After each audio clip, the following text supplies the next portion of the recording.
quelques que tu as entendu là, ça peut avoir peut-être suscité en toi peut-être des interrogations ou encore des choses que tu voulais encore mieux appréhender ou bien des questions ou bien d'autres questions que tu avais avant et que peut-être c'était un peu embarrassant. Ou bien quelque chose que tu as observé dans les milieux dits religieux et peut-être différent d'un lieu à l'autre et que tu voulais peut-être savoir plus. Donc là, nous sommes donc à ton écoute.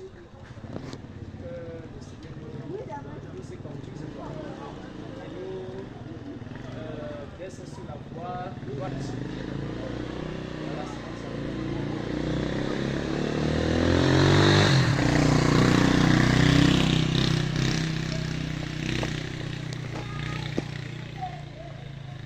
Donc nous sommes perchés comme ça aux lèvres du frère Franck.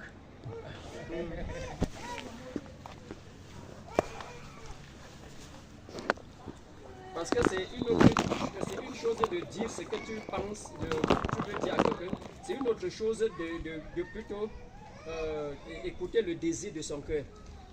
Selon le désir de son cœur, le Saint-Esprit nous oriente exactement. Voilà. C'est pourquoi on n'est pas préparé pour donner, pour venir donner quelque chose. Mais pour écouter d'abord, et puis le Seigneur nous oriente selon les Saintes Écritures. Voilà la chose de base. Mais je suis même malade là aussi. Tu es malade, hein?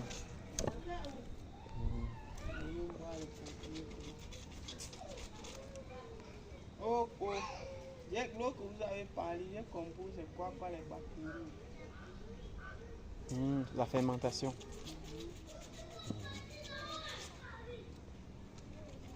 Donc pour l'eau là, bon, c'est vrai, là, quand on parle de la bactérie, c'était au niveau de tes collègues qui sont ici en haut, posé la question par rapport à l'alcool.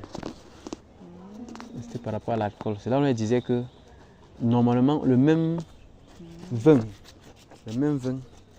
quand c'est à l'état, quand on vient les presser, ça n'a pas d'alcool. Tu vois. Et tu peux boire, tu n'as pas de souci. Maintenant, il y a des degrés de fermentation. La même boisson, on peut les fermenter pendant un mois, pendant une semaine, pendant plus. On fermente, plus les degrés d'alcool s'augmentent. C'est pourquoi tu vas voir sur les bouteilles de vin, et bien de quoi on met toujours le volume d'alcool qui est à l'intérieur. Tu vois un peu. Donc c'est de ça dont c'est les questions. Et maintenant, il posait la question à savoir, il consomme la boisson. Est-ce que c'est interdit selon les Écritures? On le disait également. Pour un croyant. Oui, selon les Écritures, pour un croyant, est-ce que c'est interdit? Et nous disions que, en vérité, si tu veux être vrai avec le Seigneur doit t'interdire de ne pas passer. Mais tu veux jouer, tu peux faire, tu peux boire comme tu veux. Mais tout ce qu'il veut être intègre avec le Seigneur, être, parce que le corps dont il est question que Dieu va utiliser, il ne peut pas utiliser un corps qui est ivre. Parce que l'alcool est signe de fermentation. Et la fermentation, selon les termes bibliques en définition, symbolise le péché. Donc voilà un peu ce qu'on essaie de les expliquer. Enfin, nous les expliquons ce jour-là. Maintenant, nous on a vu que tu étais vraiment intéressé et nous voulons savoir parce que Tout genre d'alcool. tout ce qui est alcool. Tout ce qui a à avoir l'alcool, la bière, tout ça, ça fait tout ça là. Tu vois un peu. Par exemple, je vais prendre quelques exemples bibliques. Tu vois. Il y a quelqu'un comme Samson. Quelqu'un que Dieu a choisi pour pouvoir l'utiliser pour se glorifier. Il va dire même à sa mère. Quand sa mère doit être enceinte, ne même pas passer à côté de l'alcool. Parce que l'enfant qui viendra sera consacré. Et la dame qui a vu Jésus dans la cave là, et qui a touché Non, ce n'était pas la cave. C'était quoi alors? Ce n'était pas la cave, c'était au milieu de la foule. La cave, c'est que dans le Jean 2, il a transformé le vin, l'eau en vin, à une manifestation, une cérémonie de mariage. Et on n'a même pas dit de vin, on a dit de bon vin. Donc il y a une différence entre le bon vin et le vin. Donc voilà un peu. Maintenant, cette femme a touché là, cette femme, il faut que je sois un peu sûr parce que tu as dit la dame qui a touché Jésus à la cave. Et depuis que je lis les Écritures, je n'ai pas encore vu qu'on a rencontré Jésus dans une cave.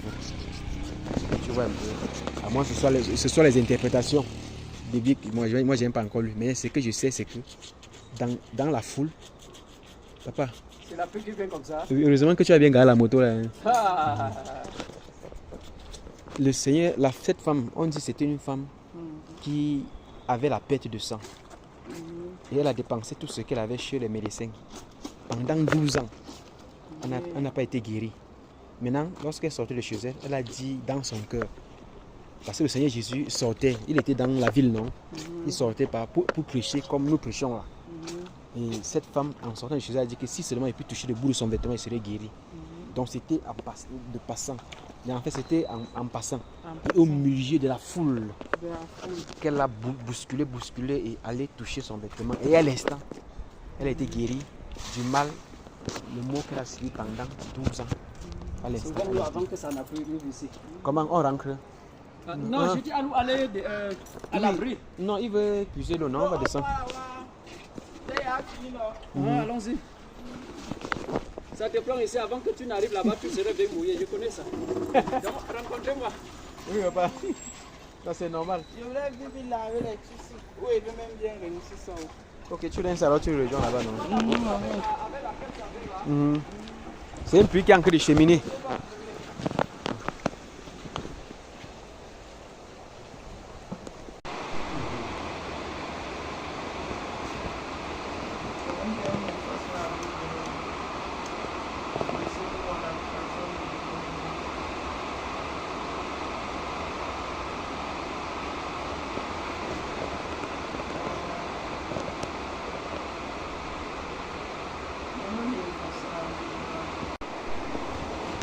Donc,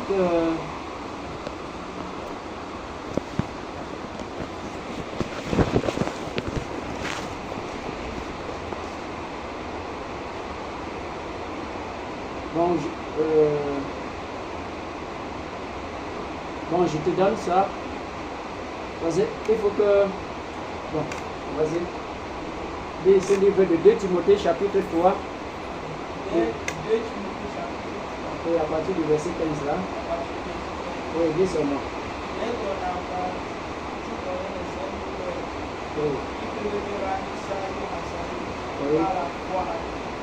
Oui. Continue.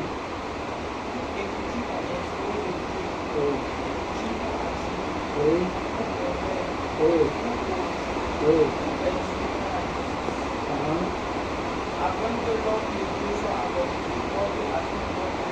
Amen. Donc, toute écriture, il s'agit de quelle écriture? Hein? Exactement. Et là, on dit que toute écriture est inspirée de Dieu et utile pour enseigner.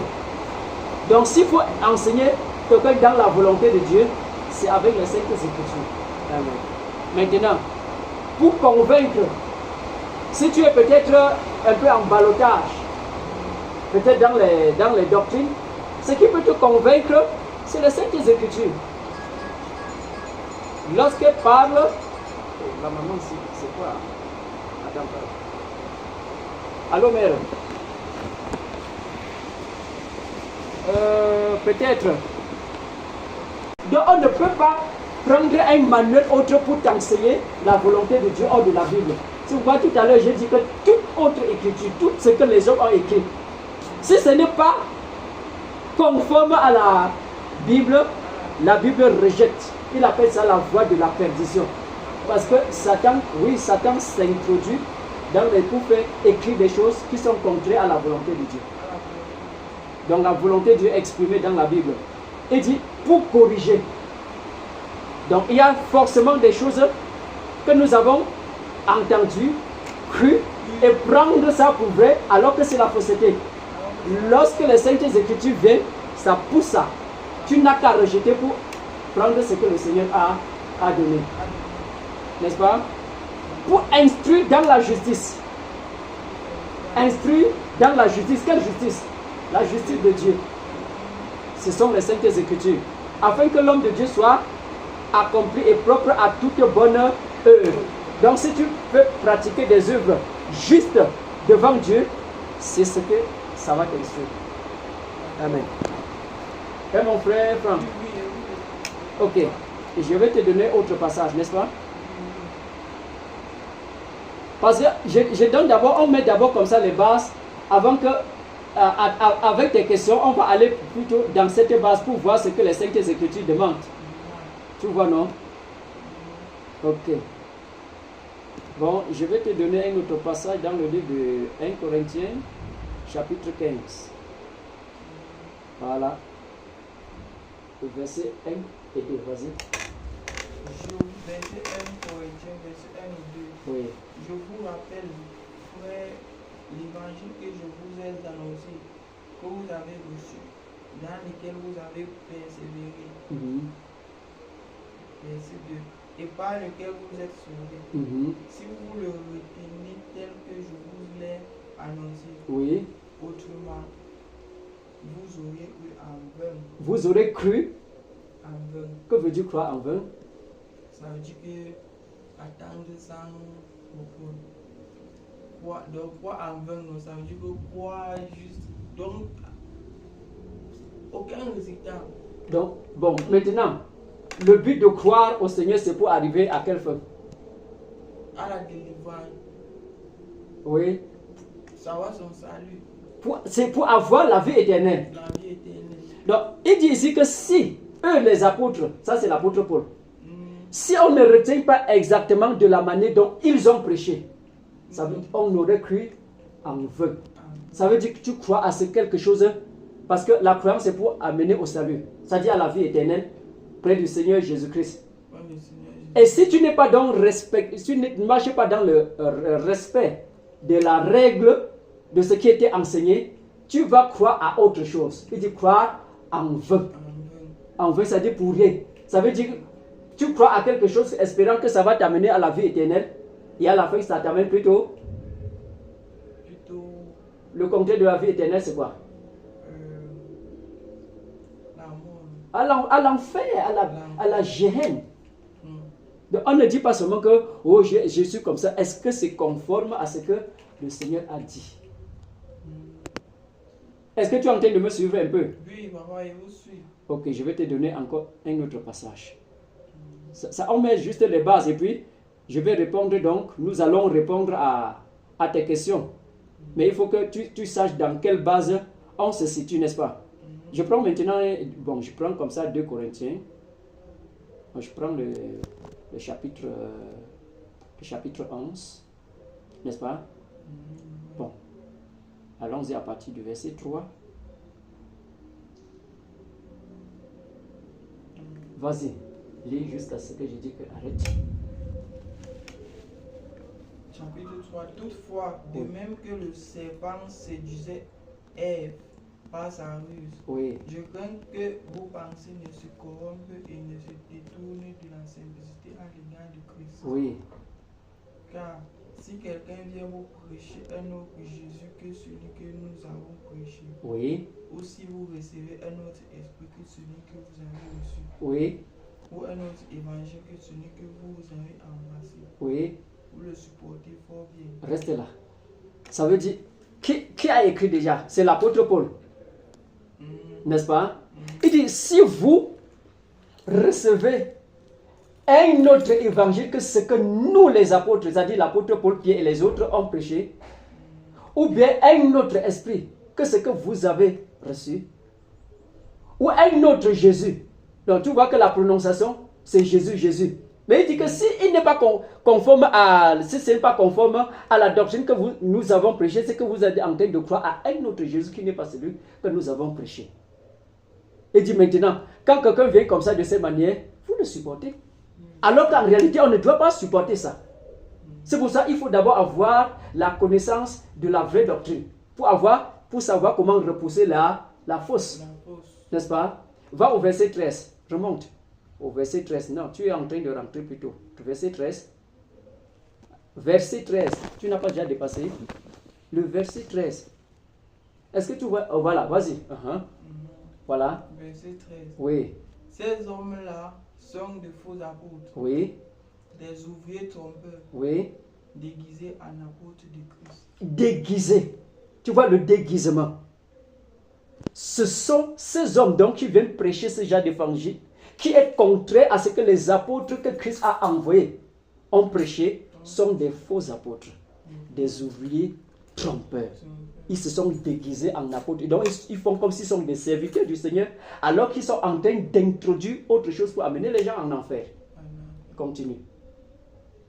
Et cela n'est pas étonnant, Oui. puisque Satan lui-même se déguise en ange de lumière. Donc, Satan ne vient jamais en tant que Satan. Il vient en tant que prophète, docteur de la loi, évangéliste. Voilà comment il se déguise pour entrer dans les hommes et envoyer sa doctrine. Donc, il faut faire attention. Il ne faut pas seulement dire que, on a fait, on sait pourquoi. Ta Bible est importante que tu la lises. Tu as compris, non? Ok, je te donne un dernier passage. Nous sommes en train de mettre les bases. Peut-être si on ne développe pas aujourd'hui, un autre jour on pourra développer. Pas vrai? Ok, je vais prendre un dernier passage. Mais bon, ça, ce sont les mises en garde de la Bible.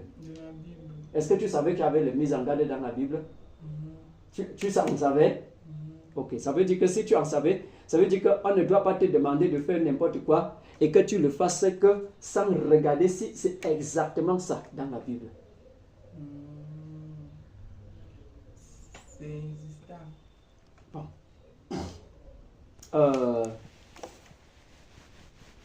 Je te donne un autre passage, peut-être le dernier ou l'avant-dernier, ça dépend de comment le Seigneur voudrait que nous marchions. Je prends par exemple le livre de... Bon, je peux prendre quoi?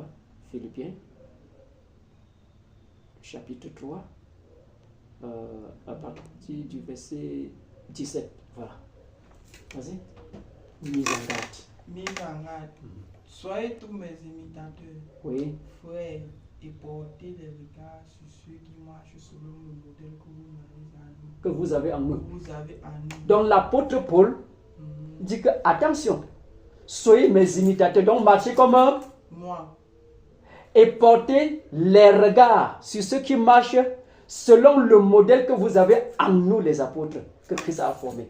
Donc si quelqu'un est en train de faire quelque chose qui est contraire à ce que l'apôtre Pierre, Paul et les autres ont fait, ne prends pas. Parce qu'ils ont déjà mis des gardes. Parce que faire autre chose qui est contraire à ce qui a été fait, c'est en t'envoyer en enfer. En enfer. Vas-y mon frère, continue. Chapitre 18. Le verset 18. Verset 18. Oui. Car il en est plusieurs qui marchent en ennemi de la croix de Christ. Oui. Je vous en ai souvent parlé et j'en parle maintenant encore en pleurant. Oui. Verset 19. Oui. Leur fin sera la perdition. Reste là, reste là-bas. L'apôtre Paul dit, je vous ai d'abord parlé.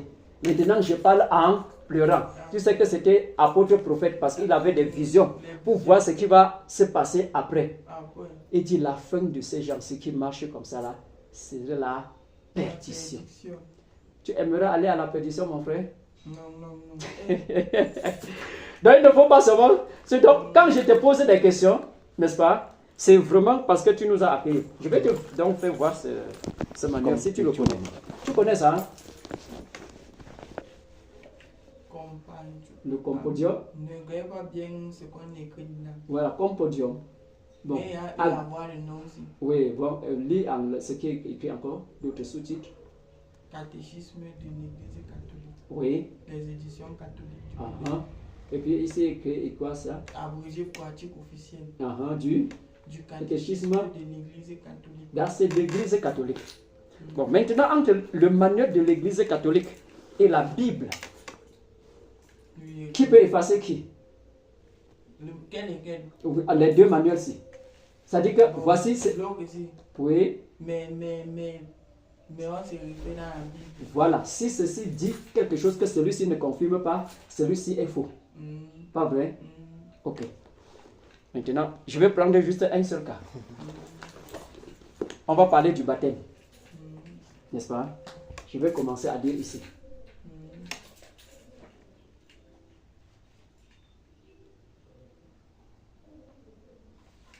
Attends que je vois la page là où cela est traité, n'est-ce pas?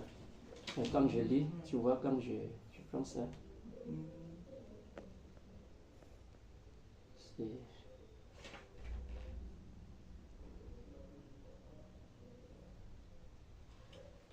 Que je vois. Dans quel passage cela est situé? Comment la première communauté chrétienne de Jérusalem est là.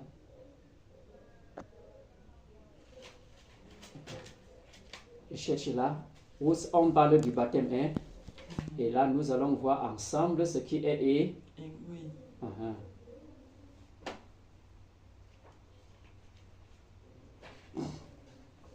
Voilà, le baptême. Nous sommes ici dans le catéchisme catholique, n'est-ce pas?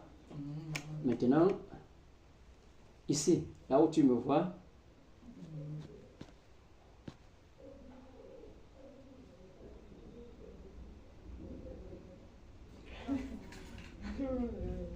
hein? Ça t'amuse? Ouais, mais tu dis l'église même là-haut. Il n'y a pas de faute. On est là pour ça. Quels sont les noms de première initiation? D'abord, voilà. Lis ici. Prends. Ça, c'est l'église catholique. Voilà le manuel avec lequel il enseigne. Alors que nous venons de comprendre que le manuel avec lequel il faut enseigner, c'est quoi? La Bible. C'est la Bible. Donc, prends ça. Lis à partir d'ici. Quels sont les noms du premier sacrement de l'initiation? Il prend d'abord le nom de baptême Oui. en raison du rite central de la célébration. Oui. Baptiser veut dire plonger dans l'eau. Oui. Celui qui est baptisé est plongé dans la mort du Christ. Oui. Et il ressuscite avec lui comme créature nouvelle. Comme nouvelle créature. Et ça, c'est vrai. Ce qui est écrit là-bas. Bon, ils ont dit que baptiser veut dire faire quoi? Plonger dans l'eau. On t'a déjà plongé dans l'eau? Oui. Mais on ne va pas tremper dans l'eau. Non, je t'ai demandé si on t'a trempé dans l'eau parce que ça, c'est la signification même du baptême. C'est ce qui est écrit là-bas. Non, on ne va pas tremper dans l'eau. Donc, ça veut dire que déjà, de par la signification, si on ne t'a pas plongé dans l'eau, ça veut dire que tu n'es pas baptisé. Donc, continue seulement d'abord la lecture. Vu 2 Corinthiens 5 à 17. Oui. On l'appelle encore bain de la régénération et de la rénovation dans l'Esprit Saint. Dans l'Esprit Saint, exactement, oui. Continue. Timothée 3 à 5. Oui, Et oui. l'illumination. Parce que le baptisé devient fils de la lumière. Oui, ça c'est clair, ça c'est juste. Ils ont donné avec les références bibliques, non? Éphésiens. Voilà, exactement. Continue. Comment le baptême est-il préfiguré dans l'ancienne alliance? Laisse l'ancienne alliance. Donc, voici une réponse vraie, claire, n'est-ce pas? Maintenant, attends, j'ai tourné la page. La même chose. Il faut être curieux. Tu lis encore ici. Voilà, tu as vu comment j'ai encadré, non? Lis encore. Ou a versé de l'eau sur sa tête. Non, attends. Relis à partir d'ici. Le rite. On a déjà donné la définition derrière. On tourne la page, on revient encore dessus. Vas-y. Le rite essentiel de ce sacrement consiste à plonger dans l'eau le candidat. Oui. Ou à verser de l'eau sur sa tête. Bon, maintenant, qu'est-ce que j'ai mis là-bas devant?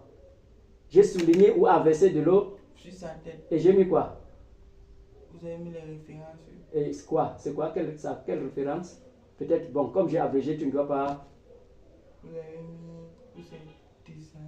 Non, Matthieu. Oui, Matthieu 5 à 37. Bon, alors, prends maintenant la Bible. Allons dans Matthieu 5, verset 37. Donc, je regarde ça ici. Je te donne. Voilà. Ils ont d'abord donné une bonne définition. Est-ce que plonger et asperger, c'est la même chose? Hein? Non, c'est même pas la même chose. Voilà, bon, maintenant, quand je souligne et que je mets un point d'interrogation, ça veut dire l'autre aussi sort d'où? Sort d'où? Et toi, j'ai mis la référence biblique. J'ai cherché ça, je te donne. Tu lis, hein? Bon, Matthieu, chapitre 5.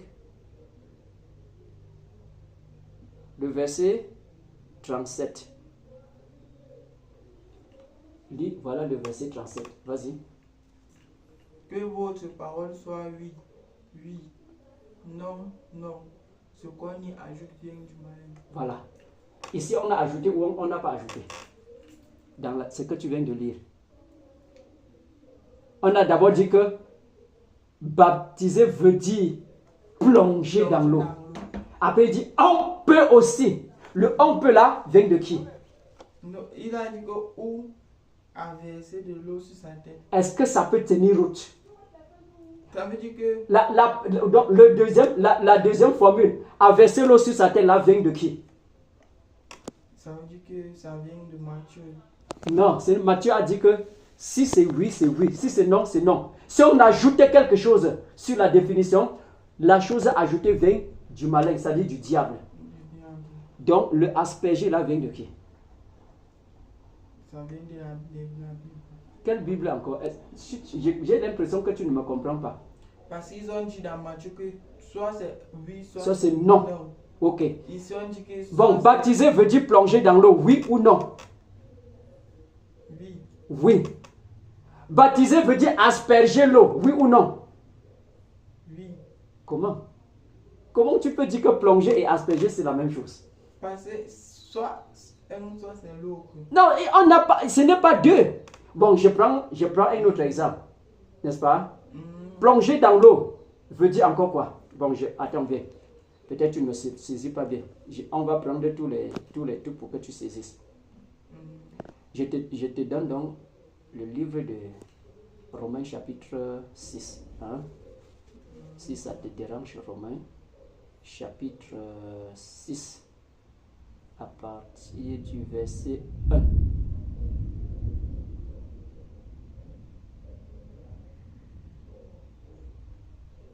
Donc, vas-y, à partir du verset 3. Prends. Vas-y, lis. Ignorez-vous que nous tous qui avons été baptisés en Jésus-Christ, Oui, c'est en sa mort que nous avons été baptisés. oui. Nous avons donc été ensevelis avec lui par le baptême en sa mort. Donc, enseveli, plonger dans l'eau. Parce que quand on plonge dans l'eau, tu es entièrement Baptisé. oui, tu es entièrement immergé dans l'eau. Plongé dans l'eau. C'est-à-dire, on te plonge et ça, c'est le symbole de la mort et de l'enterrement de Jésus-Christ. Parce que quand on prend quelqu'un pour le baptiser dans l'eau, il entre entièrement en l'eau jusqu'à l'eau le couvre entièrement. Là, tu participes à la mort du Seigneur Jésus-Christ. Et lorsque tu jaillis maintenant de l'eau, tu participes à sa résurrection. Donc, baptiser veut dire enterrer.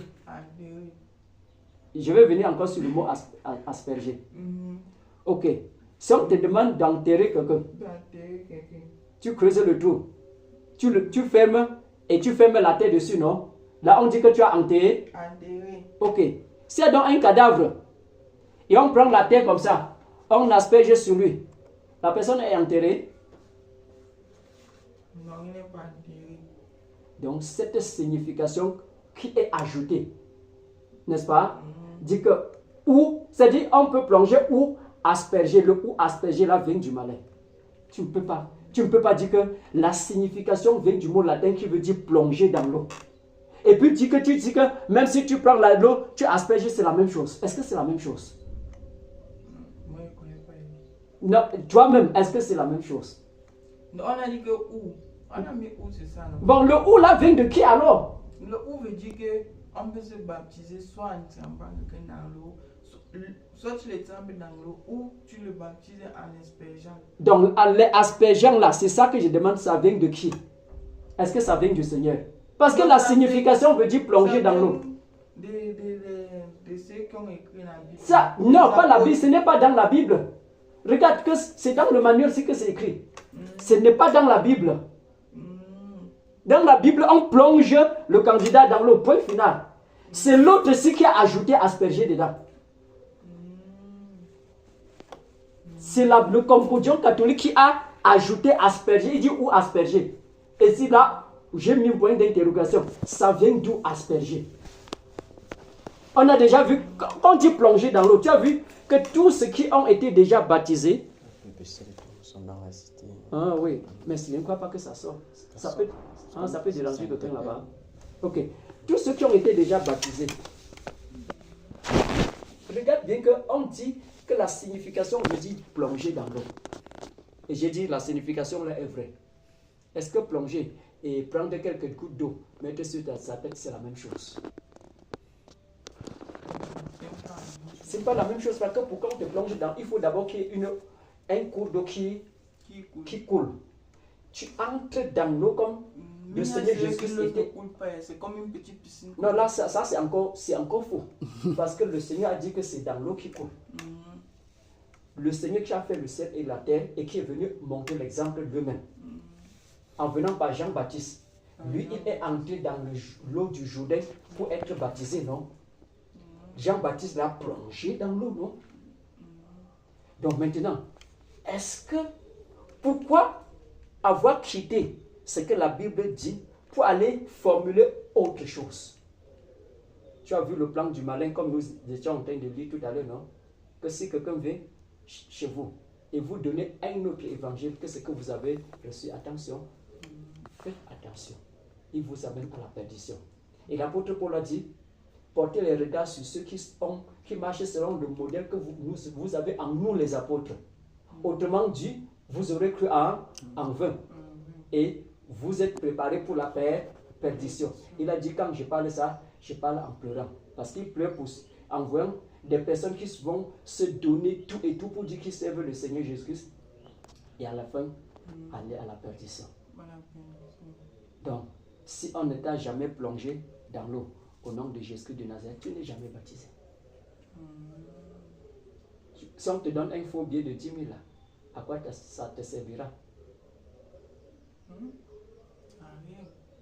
Entre toi qui as un faux billet de 10 000 et quelqu'un qui a ses 10 francs, qui dépasse l'autre? Exactement. Donc, nous ne devons, c'est pourquoi nous avons dit qu'entre les deux manières-ci, qui peut corriger l'autre? Et nous avons lu ici dans le livre de 2 Timothée, chapitre 3, que les saintes écritures sont là pour enseigner, corriger, instruire dans la volonté de Dieu. Pas vrai? Donc en réalité, tu n'es jamais baptisé.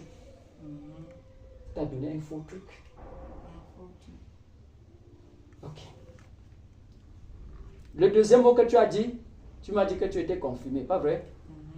Ok, je vais encore rester dans le livre ici. La confirmation. Bon, ouais, je voulais te poser des questions, mais comme tu as dit que tu ne lis pas beaucoup et tu ne retiens pas, c'est que... Non, il lit, bon, tu as dit... Qu'est-ce qui a fait que tu ne lis? Il faut encore lire. Non, maintenant, si j'ai bon... Il a dit que pour le moment, la préoccupation, c'est l'examen. C'est l'examen, d'accord. J'ai lu, donc, comme le père a dit aussi, comme il met mon téléphone de comme ça sonne que... Quand ça me notifie l'heure pour prier, non? Peut-être prière pour éliminer la journée, prière pour éliminer le soir, et lit tout, je prie. Et c'était bon. Alors que d'abord, ma soeur se prend la Bible et dit que bon, tel chapitre enseigne quoi. Je lis, je comprends bien ce que ça dit. Les choses.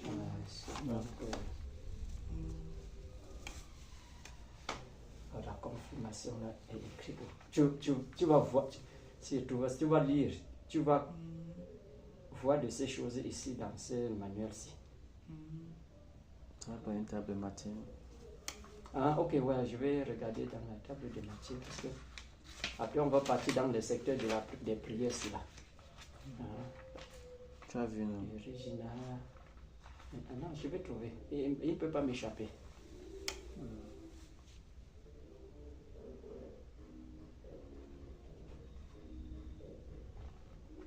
On dit même le dimanche est le jour de la résurrection. Bon, restons, attends que je cherche la confirmation, mon frère. Et puis nous allons lire ensemble ce qui est écrit là. Ça, c'est après le baptême. Il faut que vienne la confirmation. Dans les... C'est pas très loin de ça. Ça ne doit pas être loin. La confirmation. Voilà. Non, tu vois que tu as vu que j'ai lu et j'ai fait j'ai encadré comme ça, non? Ça dit pour poser des interrogations l'autre aussi sort d'où? Donc, toi-même, tu vas d'abord lire. Tu commences ici à lire. Et puis, on va regarder ensemble à la lumière de la Bible. Voilà le manuel qu'on enseigne. Alors qu'ici, on dit qu'on doit enseigner avec la Bible. On a laissé de côté la Bible pour aller écrire des choses. Vas-y. Pourquoi parle-t-on de la chrismation ou de la confirmation? Oui. On dit chrismation dans les églises orientales. On parle de chrismation avec le Saint Miron, qui veut dire Saint Crème. Parce que le rite essentiel en est l'onction. On l'appelle confirmation parce qu'elle confirme et renforce la grâce baptismale. Oui, donc c'est celui qui est baptisé, continue. Quel est le rite essentiel de la confirmation? Donc, quel est le rite essentiel de la confirmation? Donc, on appelle ça le baptême du Saint-Esprit. Normalement, la Bible appelle ça le baptême du Saint-Esprit. Eux, ils ont appelé ça confirmation. Laissons le mot confirmation, continuons avec. Le rite essentiel de la confirmation est l'onction avec le Saint-Crème. L'onction, on dit avec le Saint-Crème. Continue seulement. L'huile parfumée. L'huile parfumée. Consacrée par l'évêque. Oui. L'évêque donne les questions sur le pape. Vas-y, continue. Il s'effectue par l'imposition des mains par le ministre qui prononce les paroles sacramentales Oui. propres au sacrement. En Occident, cette onction est faite sur le front des baptisés avec ces paroles. Sois marqué de l'Esprit Saint. Le don de Dieu. Oui. Dans les églises orientales, le rite byzantin, l'onction est faite aussi sur deux reparties du corps, avec la formule « Je te marque du don de l'Esprit Saint ». Continue ça. Quel est l'effet de confirmation? Attends, viens. Avant d'arriver là-bas, je crois que ça aurait commencé par derrière ici. Parce que ça, c'est ce qu'ils disent.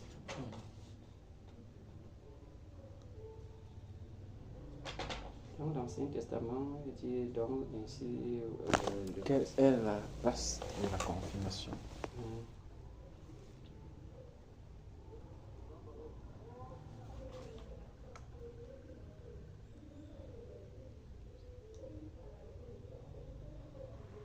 Quelle est la place de la confirmation? Il dit dans l'Ancien Testament, dans l'Ancienne Alliance, les prophètes ont annoncé Le don de l'Esprit. Le don de l'Esprit du Seigneur au Messie attendu à tout le peuple messianique. Toute vie, mission de Christ se déroule dans une totale communion avec l'Esprit Saint. Les apôtres, n'est-ce pas, le reçoivent à la Pentecôte. Voilà, c'est ici que je voulais que lui lise d'abord. Oui, commence maintenant. Ce qu'ils sont en train d'écrire en bas là, ça c'est les pratiques catholiques. Mais voici ce que c'est que normalement ce baptême du Saint-Esprit appelé confirmation. Regarde comment ça vient. Lis ici en haut. Dans une totale communion avec l'Esprit Saint, Oui. les apôtres le reçoivent à la Pentecôte et annoncent les merveilles de Dieu. Oui. Acte 2, 11. Reste là-bas. Ne bouge pas. Prenons acte 2, 11. On va voir si les apôtres ont reçu le Saint-Crème, n'est-ce pas? Voilà donc. Acte 2. Parce que ça, en cotant un peu la Bible parfois, comme c'est pour embrouiller. Oui. Acte 2, 11. Et aujourd'hui, comme on est tellement pris, tu peux dire comme ça, tu n'as pas le temps même d'aller chercher. D'aller chercher dans la Bible, oui. Pour savoir réellement qu'est-ce que ça dit. Oui. Donc je vais prendre là où les apôtres ont reçu le Saint-Esprit, n'est-ce pas? Prends, lis à partir du verset 1. Tu vois ce qu'on appelle le Saint-Esprit? Oui. Encore, s'ils appellent ça confirmation, regarde comment cela est donné dans la Bible par les apôtres. Vas-y. Le jour de la Pentecôte, Oui. ils étaient tout ensemble dans le même lieu. Oui. Tout à coup, ils vinrent Du ciel. Il vient du ciel. Du ciel. Il vient du ciel un bruit comme celui d'un vent impétueux. Oui. Impétueux. Mhm. Et il remplit toute la maison où il était assis. Mhm. Des langues semblables à des langues de feu Mhm. leur apparurent, Mhm. séparées les unes des autres, et se posèrent sur chacun d'eux. Oui, et se posait sur chacun d'eux. Donc le Saint-Esprit est descendu pendant qu'ils étaient en train de prier. C'est dit souvent en forme de langue de feu et ça s'est posé sur chacun des personnes qui étaient là-bas. Voilà comment on reçoit le Saint-Esprit. N'est-ce pas? Continue la lecture. Et il fut tout rempli du Saint-Esprit. Oui.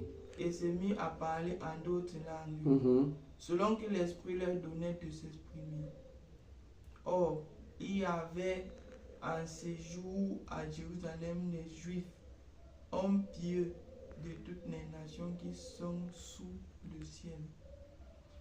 Au bruit qui eut lieu, la multitude accourut et elle fut confondue parce que chacun les entendait parler dans sa propre langue. Mhm. Ils étaient tout le temps, tous dans l'étonnement et la surprise. Oui. Et ils se disaient les uns aux autres, voici, ces gens qui parlent ne sont-ils pas tous galiléens? Mhm. Et comment les entendons-nous dans notre propre langue à chacun? Donc quand le Saint-Esprit est descendu sur eux, tous les gens qui étaient là étaient étonnés parce que les gens les entendaient parler en d'autres langues. C'est-à-dire que peut-être si c'est les Galiléens, là, il y avait un Bassa là-bas. Le Galilée est en train de parler Bassa. Et tu dis, mais ce ne sont-ils pas tous des Galiléens? Comment est-ce que nous les entendons parler en notre langue? Voilà ce que le Saint-Esprit fait dans les gens quand il descend. Continue seulement. Dans notre langue maternelle, Oui, langue maternelle. Bades, Mhm. Bad, Oui, Medes, oui. Élamites, Mhm. ceux qui habitent la Mésopotamie, Oui, la Judée, oui, la Cappadoce, oui. le pont, l'Asie, Mhm. la Phrygie, Mhm. la Pamphylie, Mhm. l'Égypte, le territoire de la Libye voisine de Cyrène, Mhm. et ceux qui sont venus de Rome, juifs et prosélytes, Mhm. crétois et arabes, Mhm. comme les entendons. Comment les entendons-nous parler dans nos langues des merveilles de Dieu? Oui.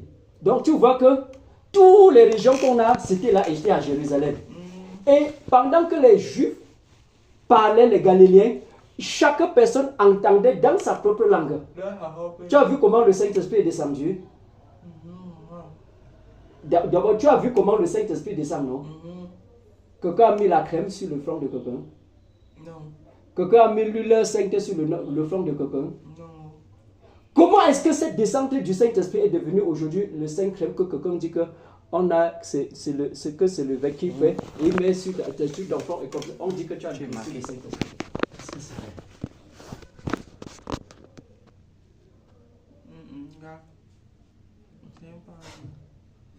Donc, la confirmation qu'ils disent là, c'est encore Satan déguisé pour enlever les gens sur le chemin tracé par le Christ. C'est la vérité.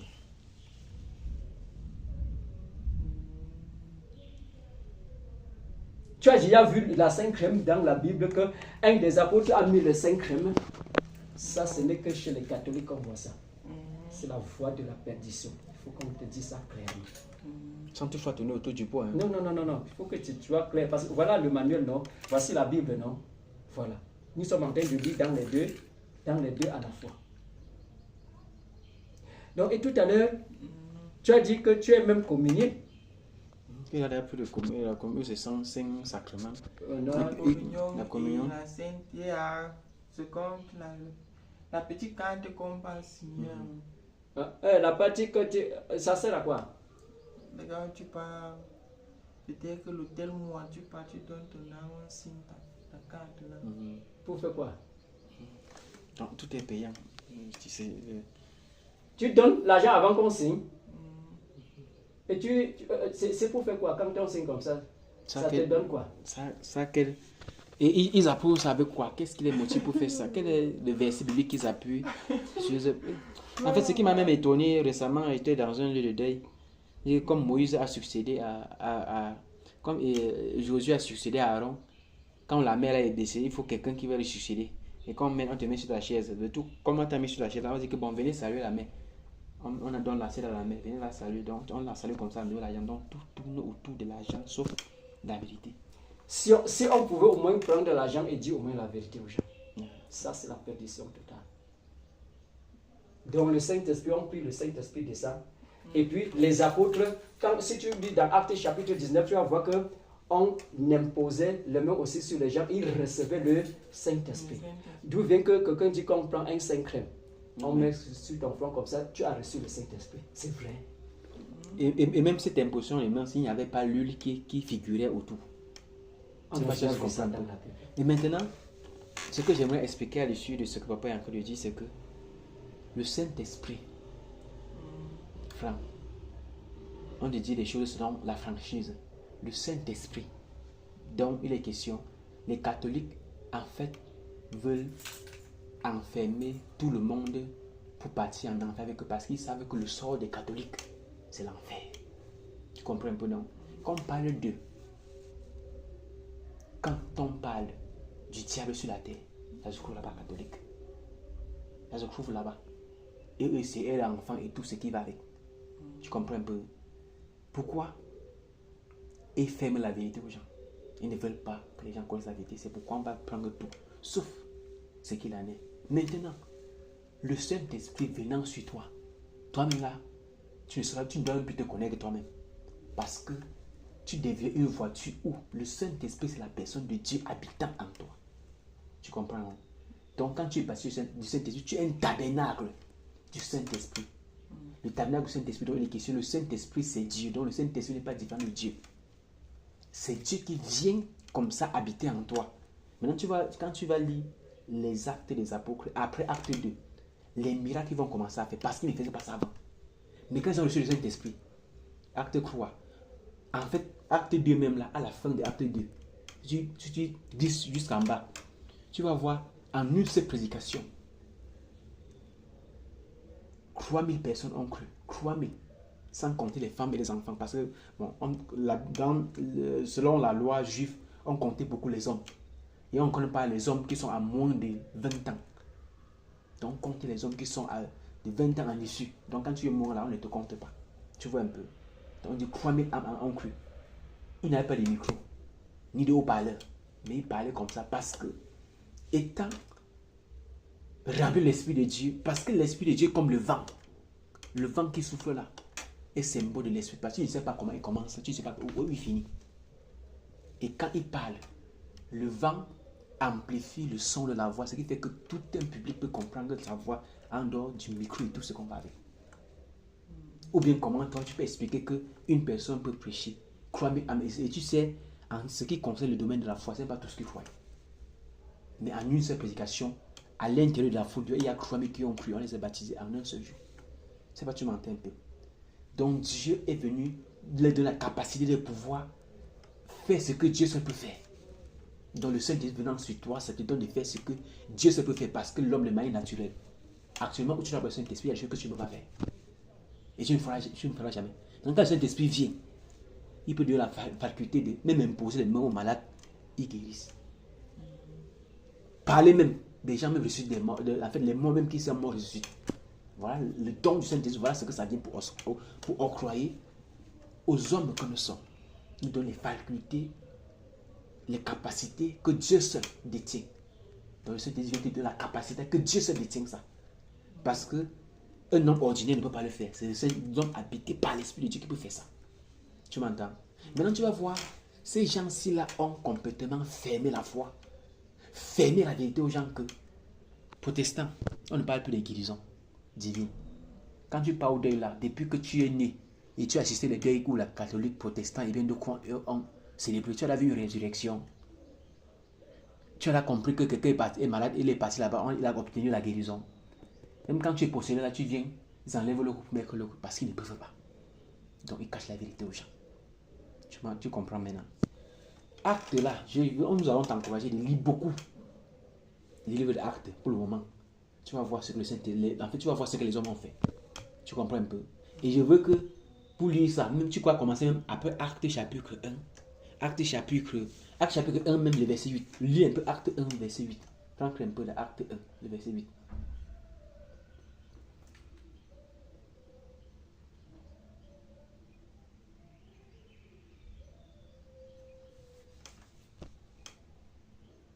Mais vous recevez une puissance. Le Saint-Esprit survenant sur vous. Et vous serez mes témoins à Jérusalem, dans toute la Judée, dans la Samarie et jusqu'aux extrémités de la terre. Regarde, n'est-ce pas? Regarde, ça c'est la promesse que Dieu a fait à ses disciples qui étaient des apôtres. Ils n'avaient pas encore reçu le Saint-Esprit. Mais Dieu, le Seigneur Jésus, comme ça là, je veux dire quoi? C'est comme Luc reprend un peu les dernières paroles que le Seigneur Jésus a dit avant de quitter la terre. Après, quand il va partir là, quand tu vas lever le haut, on va dire après ça, il fut enlevé. Donc, c'est un peu comme un papa qui est sur le point de quitter la scène, donne les dernières recommandations à ses enfants avant de quitter. Quand il parle comme ça, le Saint-Esprit l'amène. Maintenant, ils sont partis se concentrer dans un lieu pendant 10 jours, ils étaient enfermés pour prier dans le but d'attendre de recevoir ce que Dieu a promis. Et c'est ça qui vient sur eux dans Actes chapitre 2. Tu vois, de Actes chapitre 2 là, jusqu'à la fin, tu vas voir Pierre, qui avait même peur, qui a même régné le Seigneur Jésus en quelque sorte à cause de la peur, parce qu'il n'avait pas encore reçu le Saint-Esprit. Frère, là où tu es là, moindre persécution, tu vas oublier que tu n'as jamais vu Dieu. Tu vois un peu. Mais quand il vient là, tu ne peux pas ne pas parler de lui, parce que ce n'est pas toi qui parles, c'est lui qui... Tu es comme une voiture, c'est lui le chauffeur. Est-ce que la voiture peut donner l'ordre au conducteur? C'est le conducteur qui manie. Il vient à la vitesse comme il veut et quand il veut. Donc Dieu, habitant en nous, est comme le conducteur. Nous sommes les voitures. Parce que l'homme de lui-même ne peut rien. Tu comprends un peu? Donc tout cela nous entraîne dans la perdition, sauf la vérité. Maintenant, Acte chapitre 3, on dit Pierre et Jean montaient au temple. Il y avait quelqu'un là, un boiteux. Sa part n'était que de demander l'aumône. Et quand toi-même tu sais que quand les boiteux sont là pour demander l'aumône, on ne donne que quoi? 200, 100 francs. Donc, le petit, ce qui peut les aider seulement à manger. Ça ne peut pas les prendre, ça ne peut pas prendre soin d'eux. Mais Pierre et Jean montant au temple, et ce monsieur était assis à l'entrée du temple. Le temple donne les questions. Et le temple là, ça le regarde encore. Parce que Dieu il parle des temples, cathédrales, tous ces noms-là, ça crée avoir le temple. Mais le monsieur-ci, on arrive comme ça pour aller au temple. Le temple, les questions, c'est le temple de Dieu. Je ne sais pas si on se comprend un peu. Mais voici quelqu'un qui est assis devant le temple de Dieu, mais n'a jamais reçu la guérison. Les prêtres passent, tous ceux qui passent là, ils n'ont jamais reçu la guérison. Je ne sais pas si tu comprends un peu. Comment quelqu'un est assis à l'entrée du temple? Normalement, on reçoit la guérison au temple. Mais maintenant, c'est parce que Dieu n'était plus dans ce temple-là. Depuis l'Ancien Testament, Dieu était dans l'Ancien Testament, tu ne peux pas faire. Dieu étant dans l'Ancien Testament, tu ne peux pas faire n'importe quel temple, non. Il y avait un lieu très saint où le sacrificateur devait entrer là une fois par an. Et quand il entre comme ça là, avant d'entrer, il faut qu'il se rassure que lui-même là, il est saint. Sinon ayant le péché, il ne doit pas sortir. Avant d'entrer, on attache la corde de son pied. Quand il entre là, si le Saint-Esprit le tue, on va se mentir parce que personne d'autre ne peut pas entrer là-bas. C'était seulement souvent le sacrificateur qui va entrer là-bas. Tu vois un peu. Maintenant, quand les derniers prophètes sont morts et tout a été paganisé. Les pharisiens, les sadducéens s'étaient divisés. Donc, c'est devenu comme aujourd'hui, EEC, protestants, tout ce qui tu vois avec là. Mais il y a tout, mais sauf Dieu.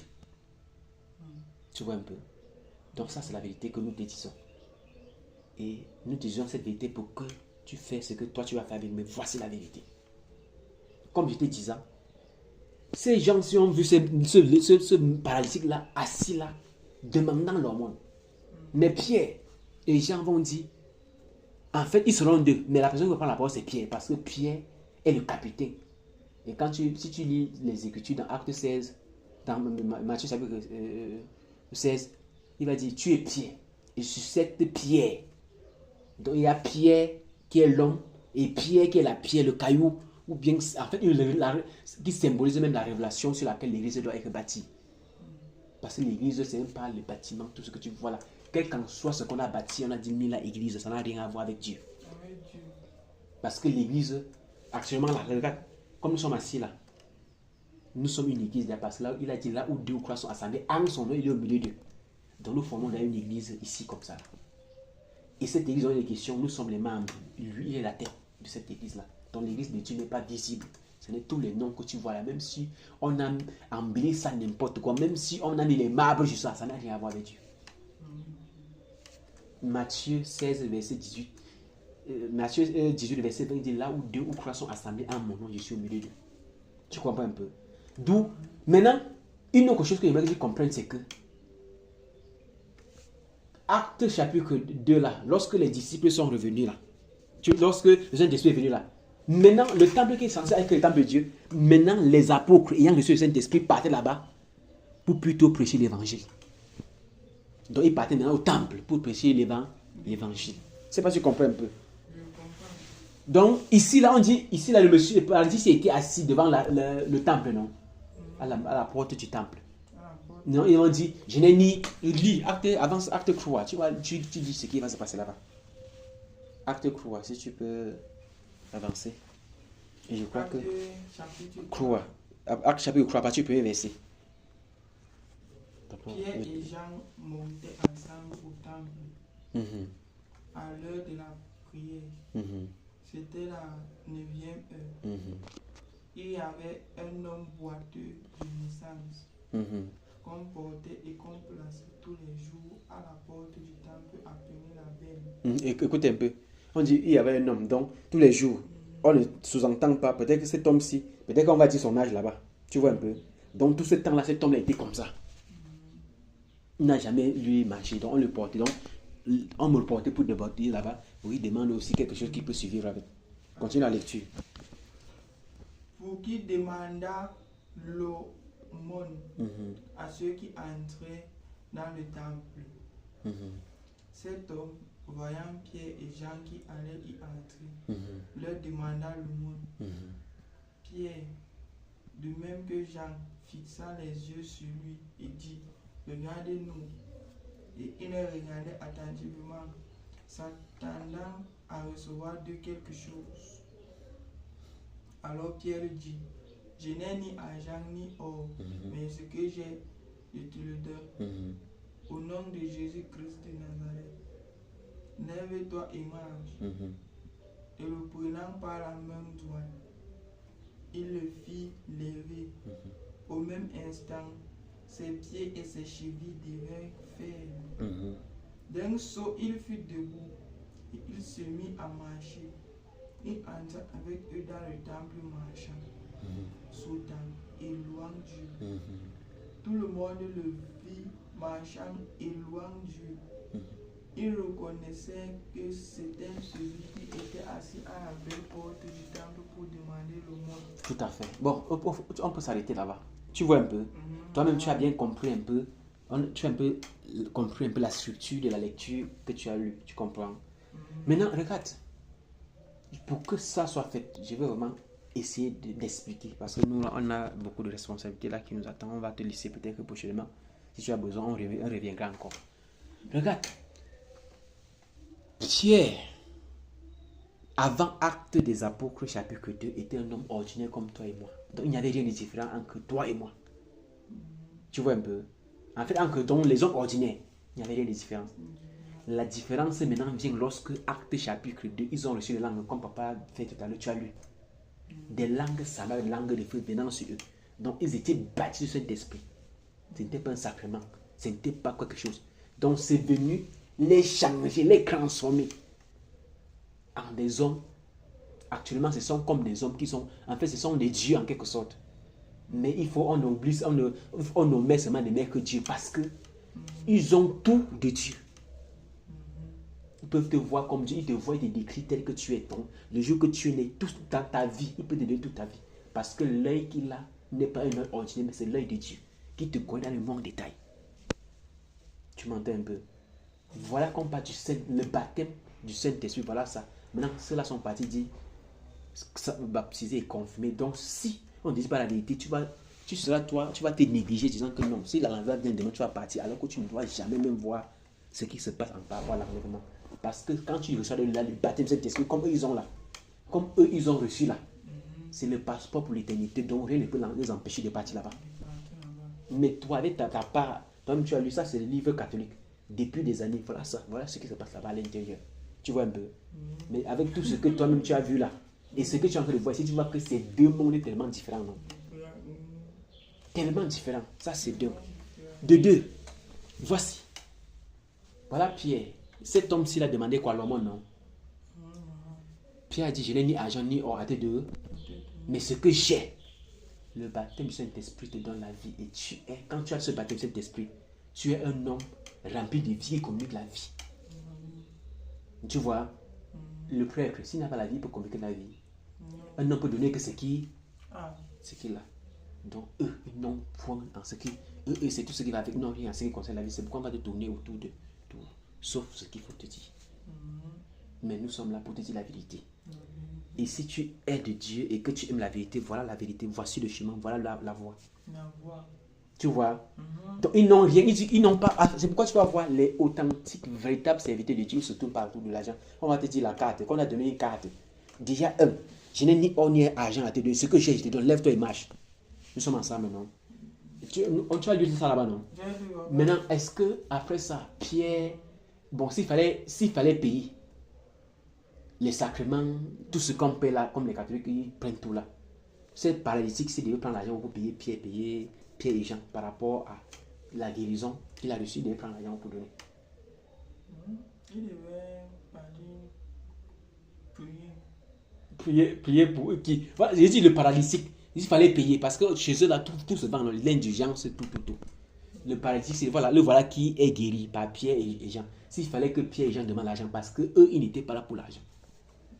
Parce que le don de Dieu ne se vend pas, ça ne s'achète pas.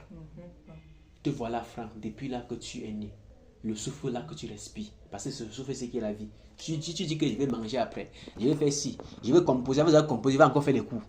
Tout ce que tu parles là, c'est parce que le souffle-ci, là, le souffle là, le fait le mouvement d'aspirer, de respirer, c'est là. C'est ça qui te donne de faire tes ambitions là. Si ça sort, tu deviens quoi? Tu deviens un objet vivant. Non, si le souffle là, parce que le souffle c'est quoi? C'est la vie, non? Le souffle dont je parle là, c'est la vie. Tu comprends un peu? Si ça là sort, si cette vie là sort, tu deviens quoi? Rien. C'est pourquoi la Bible dit même un chien vivant vaut mieux qu'un lion mort. Tu vois un peu? Donc regarde, si tu commences à dire que demain il va faire ci, demain il va faire ça, c'est parce que tu as le souffle là que tu donnes. C'est ça qui ce souffle là qui te donne d'avoir les idées. Si ça sort, tu n'es plus rien. Si tu es président, même un président, quand tu meurs déjà, tu ne sais rien. Mais donc tout ça là, la seule chose que donne la force c'est Dieu. Tu vois un peu?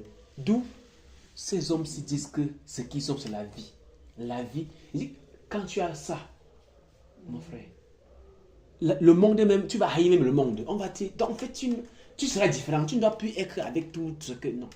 Même l'école là, tu ne dois même plus avoir le temps d'aller à l'école. Ou soit tu vas partir maintenant à l'école, peut-être que pour aller faire les gens là-bas à l'établissement. Parce que tu seras un homme... En fait, le péché ne doit plus être à côté de toi. Tu ne dois même plus aimer tout ça parce que c'est le sang qui t'habite en toi. Est-ce que le sang peut se mélanger avec toi-même? Tu vois que la propriété va se mélanger avec la saleté. C'est pas possible. Donc voilà la vérité que nous te disons, frère. Tu comprends un peu? Donc voici la vérité. Et ces hommes-là, donc, ce n'étaient plus les mêmes hommes. Et ils n'avaient plus de vie. Leur vie maintenant, c'est témoigner. Maintenant, comme pas des témoignages. Tu pas témoigner ce que tu as entendu, ce que tu as vu. Donc Dieu peut t'envoyer, comme actuellement nous sommes là, nous sommes en train de témoigner Dieu. Tu vois un peu? Et nous te disons ça, ayant crainte de Dieu, parce que nous ne parlons pas ici au nom d'une religion, dénomination ou quoi que ce soit, non d'une église quelconque. Non, nous te parlons en son nom parce que nous voulons connecter, nos commissions c'est de connecter les gens à la vraie source de vie, qui est le Seigneur Jésus. Nous ne te présentons pas un nom, nous ne te présentons pas un système, nous ne te présentons pas une organisation, nous te présentons la vérité. Il est le chemin, la vérité et la vie. En le suivant, tu auras cette vie dont il réserve à ses enfants. Tu m'entends, non, mon frère? Papa a dit tout à l'heure, la voie par exemple pour passer par là.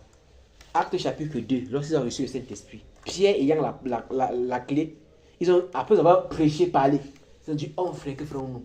Pierre a dit, repentez-vous, que chacun de vous soit baptisé au nom du Seigneur Jésus pour le pardon de ses péchés.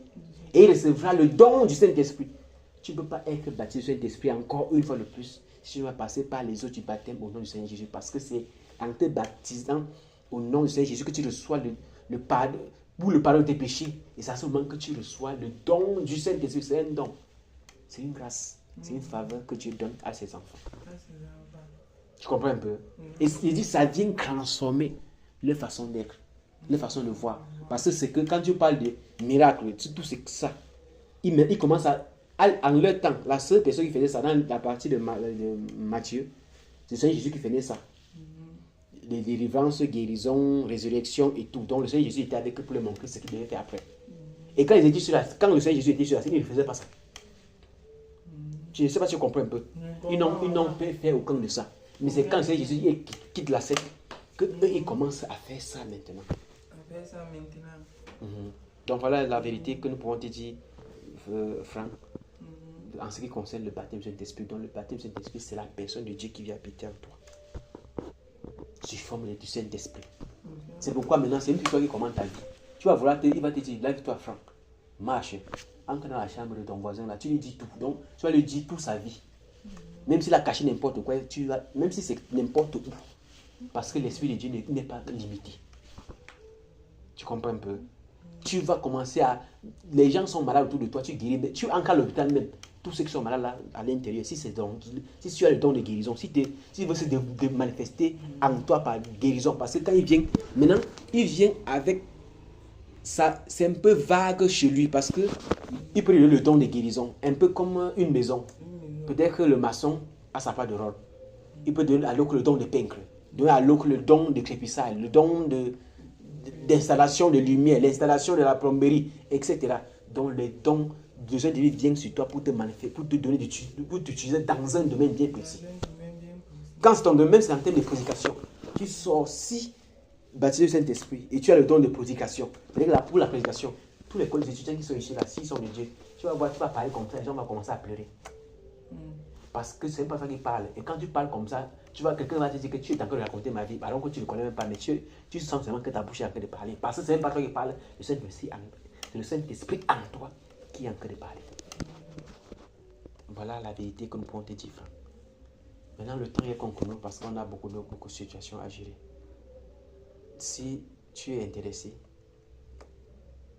on pourra repasser. Ça dépend de toi. Parce qu'on a les courses là, je vois là, nous sommes à 18h, bientôt la nuit va tomber et il y a les enfants qu'il faut gérer. Actuellement là, je n'ai pas même quand pour partir à l'hôpital par rapport à une situation. Tu comprends, non, Franck? Donc voilà la vérité, voici la vérité. Tu n'as jamais connu, voici ce que nous te disons et nous savons que c'est vrai. Maintenant, c'est à toi la responsabilité. Parce que le Seigneur Jésus étant sur la terre, il n'a jamais obligé personne. Le Seigneur Jésus sur la terre, quand il parlait là, il te parle. Tu veux, tu fais de ça, ce que tu veux. Il n'a jamais attaché la corde au cou, je suis moi. Non. Tu es responsable avec la vérité.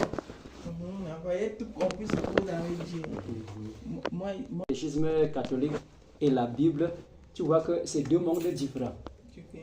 Donc, le compodium, c'est le mensonge. La Bible, c'est la vérité. Donc, en réalité, tu n'es jamais baptisé. Oui, oui. Donc, tu as blagué des phobies et tout ça. Parce que de tout ce qu'on a fait jusqu'à la confirmation, tu dis que rien n'est vrai. Rien n'est vrai. Donc, à toi de choisir. À toi de savoir ce que tu vas en faire. Si tu voudrais te baptiser conformément à la parole de Dieu, on le fera pour toi. Donc, on t'a déjà tout dit. Et puis, comme l'heure nous tient à la gorge là, là, on se dit seulement à la prochaine. À la prochaine. Je vais descendre au long là-bas, on va couper les feuilles pour monter avec. Peut-être que tu vas venir chercher ce que tu vas manger. Je vais acheter les pommes. Pour manger, non. Ouais. Donc, beaucoup de courage, étudiant. Ce n'est pas évident, mais ça va aller. Ça va aller. Voir les gens qui composent déjà demain. Nous sommes encore en stage. Oui, mais chaque personne a son tour, non? Mais ça dépend aussi des filières, des matières. Les filières, des matières. Ok. Donc, que le Seigneur te bénisse, Franck. Nous t'avons dit Ce que nous avons voulu, c'est quand tu as épinglé, on t'a donné donc la vérité contrairement à la fausseté de l'Église catholique. Voilà. Donc tu entends le nom du Seigneur. Merci, moi, je vais souvent vous faire signe. C'est parce que je devais vous appeler au ménage par le crédit. Lorsque tu seras connecté, comme tu as dit là, tu pourras envoyer même des messages. D'accord. Vous envoyer le message. Même si tu as même si c'est pas SMS, tout ça, ça dépend de toi, tu vois un peu. Et même Bible là, si je envoie, si ça, tu vas consulter même. Il n'y a pas de souci. Comme tu as dit même avec le wifi de l'église, de l'école là, tu m'écris même un message. En fait, ton WhatsApp, j'ai vu. Non, j'ai dans ton numéro, non.